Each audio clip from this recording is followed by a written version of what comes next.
ጤና ይስጥልን የኢትዮ ፕላስ ቤተሰቦቻችን እንደምንቆያችሁን ሰበር የተባሉ መረጃዎች ተሰምቷል። ኤርትራ ያለ ፍርድ ላለፉት 30 ዓመታት አስራ የምትገኘው እስረኞች ቁጥር ለመጀመሪያ ጊዜ ታውቋል። ከውስጥም ከውጭም ጫና እየበረታባቸው የሚገኙት ፕሬዝዳንት ኢሳያስ አፈወርቂ ያለምንም ቅድመ ሁኔታ እስረኞችን የማይለቁ ከሆነ ከባድ እርምጃ ሊጠብቃቸው እንደሚችልም ተሰምቷል። ዝርዝሩ በዘገባችን ተይዟል። ከቀናት የፖሊስ እስር በኋላ ከስር የተፈታው አዶናይ ሽልማቱን ሊነጠቅ ነው ተባለ። አዘጋጆቹ ምክንያቱንም መግለጻቸው ተሰምቷል። ይህም በዘገባችን ተካቷል። የፌዴራል መንግስት ከ80 ሺህ በላይ ታጣቂዎችን ትጥቅ ማስፈታቱን ይፋ ማድረጉ ተሰማ። ለዚህ ተግባር ሲባልም ወደ 60 ሚሊዮን ዶላር የሚጠጋ ገንዘብ ወጪ መደረጉ ታውቋል። ኢትዮጵያ በውጭ ሀገር የሚገኙ ዜጎቿን እንድትረከባት አንዲት ሀገር ጠይቃለች። ይህ ኢትዮ ፕላስ ነው። ኢትዮ ፕላስን ሰብስክራይብ፣ ቪዲዮቹን ደግሞ ላይክ እና ሼር በማድረግ ጥቂት ደቂቃዎችን ከኛ ጋር እንድታሳልፉ እንጋብዛችኋለን። የኢትዮጵያ ብሔራዊ ባንክ የፋይናንስ ስርዓቱን ዘመናዊ ለማድረግና ከዓለም አቀፍ የዲጂታል ለውጥ ጋር ለመራመድ በማዕከላዊ ባንክ የሚተዳደር ገንዘብ ሴንትራል ባንክ ዲጂታል ከረንሲ ወይም ዲጂታል ብር ስራ ላይ ማዋል በሚቻልበት ሁኔታ ላይ መደበኛ ጥናት መጀመሩን ይፋ አድርጓል። የባንኩ ዋና ገዢ አቶ ኢዮብ ተካልኝ እንደገለጹት ባንኩ ዓለም አቀፍ ተሞክሮችን በመቀመር ለኢትዮጵያ የሚስማማውን የዲጂታል ገንዘብ ሞዴል እየመረመረ ነው ብለዋል።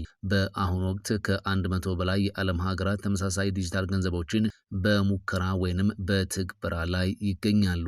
ምንም እንኳን ዲጂታል የክፍያ ስርዓቶች በፍጥነት እያደጉ ቢሆንም ጥሬ ገንዘብ በቀጣዮቹ ከ20 እስከ 30 ዓመታት ከገበያው እንደማይጠፉ ገዢው አጽንኦት ሰጥተዋል። በኢትዮጵያ ያለው ሰፊ መደበኛ ያልሆነ ኢኮኖሚና የገጠር አኗኗር ታሳቢ ሲደረግ የሀገሪቱ የፋይናንስ ስርዓት ዲጂታልና ጥሬ ገንዘብ ጎን ለጎን የሚሄዱበት ድብልቅ ወይም ሃይብሪድ ስርዓት ሆኖ እንደሚቀጥልም ተመላክቷል። በብሔራዊ ባንክ የሚታቀደው ዲጂታል ብር የፋይናንስ ተደራሽነትን ለማስፋትና የክፍያ ስርዓትን ግልጽነትን ለመጨመር እንደሚያግዝም ታምኖበታል። አዲሱ የብሔራዊ ባንክ አዋጅና የዲጂታል ክፍያ ስትራቴጂም ባንኩ ይህንን ዲጂታል ገንዘብ የማውጣትና የመቆጣጠር ስልጣን ይሰጡታል። ይሁን እንጂ ይህ ሽግግር የሳይበር ደህንነት፣ የዜጎች መረጃ ጥበቃ እንዲሁም የህግ ማዕቀፎች መጣጣምን የሚጠይቅ በመሆኑ ከፍተኛ ጥንቃቄ እንደሚያስፈልግ ዋና ገዢው አሳስበዋል። ኤርትራ ያለ ፍርድ ያሰረቻቸውን ወደ 10 ሺህ የሚገመቱ እስረኞች ያለምንም ቅድመ ሁኔታ እንድትፈታ ተጠየቀ።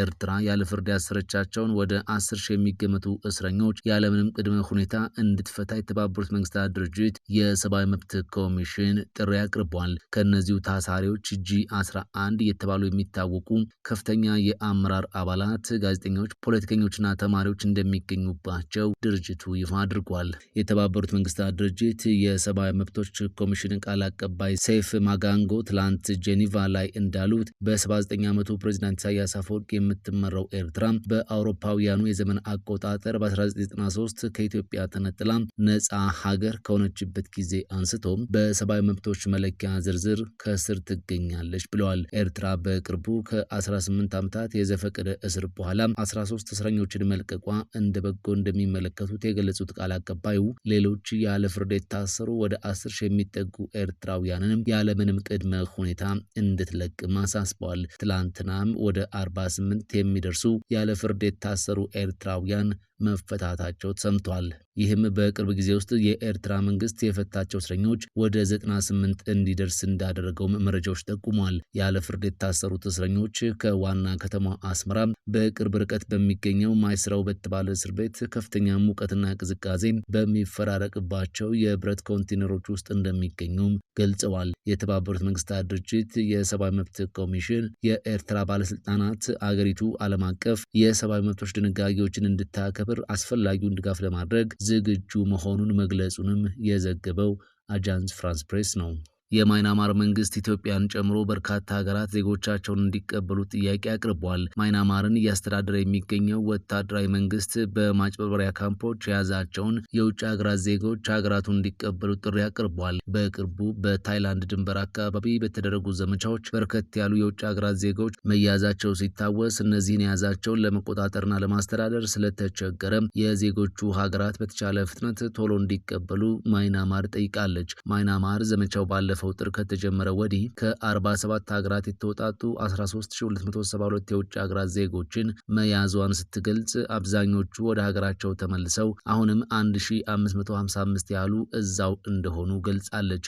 ከቀሩት መካከልም ከ500 የሚበልጡት የቻይና ዜጎች ሲሆኑ ከ100 እስከ 300 የሚደርሱ የኢትዮጵያ ዜጎች እንዲሁም የቪየትናም፣ የኬንያ፣ የኢንዶኔዥያና የህንድ ዜጎችም እንዳሉ ማይናማር ገልጻለች። ማይናማር አብዛኞቹ ወደ ሀገራቸው ያልተላኩ የአፍሪካ ሀገራት ዜጎች ሀገራቸው በታይላንድ ሚሆን በማይናማር ኤምባሲ ስለሌላቸው ነው ብላለች። ማይናማር በአመት 40 ቢሊዮን ዶላር ለወንጀለኛ ቡድኖች የሚያስገኙ የማጭበርበሪያ ካምፖች መፍለቂያ ስትሆን ኢትዮጵያን ጨምሮ የበርካታ ሀገራት ዜጎች ተታለው በካምፖቹ በግዳጅ እንዲሰሩም ይደረጋሉ።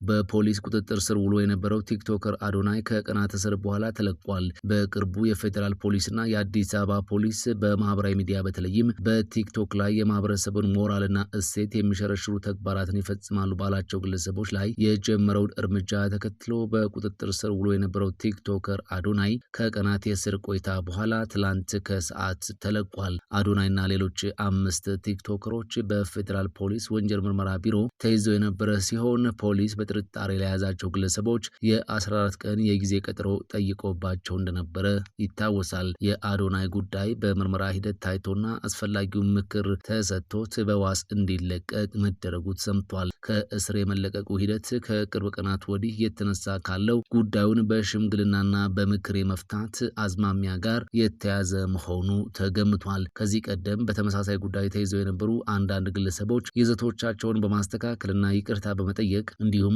የማህበረሰቡን መልካም ሴቶች የሚያስተዋውቁ ስራዎችን ለመስራት በመስማማት ከክስ ነጻ ተብለዋል። ከዚህ ቀደም በሌላኛዋ ቲክቶከር ጃኒ ላይ የደረሰው የድሬዳው ክስተት ማሳያ ነው ተብሏል። የአዶናይ መለቀቅ ተመሳሳይ ሂደትን የተከተለ ሊሆን እንደሚችል ዘሀበሻ ዘግቧል። በሌላ በኩል በቅርቡ በተከናወነው የቲክቶክ ክሬቲቭ አዋርድ የመኪና ተሸላሚ የሆነው አዶናይ መኪናውን ሊነጠቅ የሚችልበት አጋጣሚ ሊኖር እንደሚችል ሚስጥራዊ መረጃዎች አመላክተዋል። አዘጋጆቹ ይህንን ሊያደርጉ ነው የተባለው ዝግጅቱ እንደ መስፈርት ያስቀመጠው ተወዳዳሪዎች ኢትዮጵያዊ መሆን አለባቸው የሚል እንደሆነ በጭምጭምታ የወጡ ነገር ግን በትክክል ያልተረጋገጡ መረጃዎች አመላክተዋል። የውድድሩ አሸናፊ የሆነው ቲክቶከር አዶናይ ደግሞ የካናዳ ዜግነት ያለው ነው። ዜግነት አንዱ መስፈርት ከሆነ እንዴት ታጨ ለሚለው ጥያቄ አዘጋጆቹ ልብ ስላላሉት እንጂ መስፈርቱ ላይ ሰፍሯል የሚል ክርክር እንዳለም ተመላክቷል። ስለ ሁኔታው ትክክለኛነት ከአዘጋጆቹ ለመጠየቅ ያደረግነው ሙከራም አልተሳካልንም።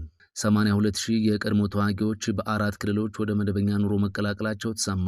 82,000 የቀድሞ ተዋጊዎች በትግራይ፣ በአማራ፣ በአፋርና በኦሮሚያ ክልሎች ውስጥ ወደ መደበኛ ኑሮ መቀላቀላቸውና ወደ ህብረተሰቡ እንዲዋሃዱ መደረጋቸው ተገልጿል። የተባበሩት መንግስታት የልማት መርሃ ግብር ዩኤንዲፒ እንዳለው የፕሪቶሪያ ዘላቂ ግጭት የማቆም ስምምነት አካል የሆነው የቀድሞ ተዋጊዎችን ትጥቅ የማስፈታትና ወደ ማህበረሰባቸው የማዋሃዱ ተግባር አሁንም ቀጥሏል።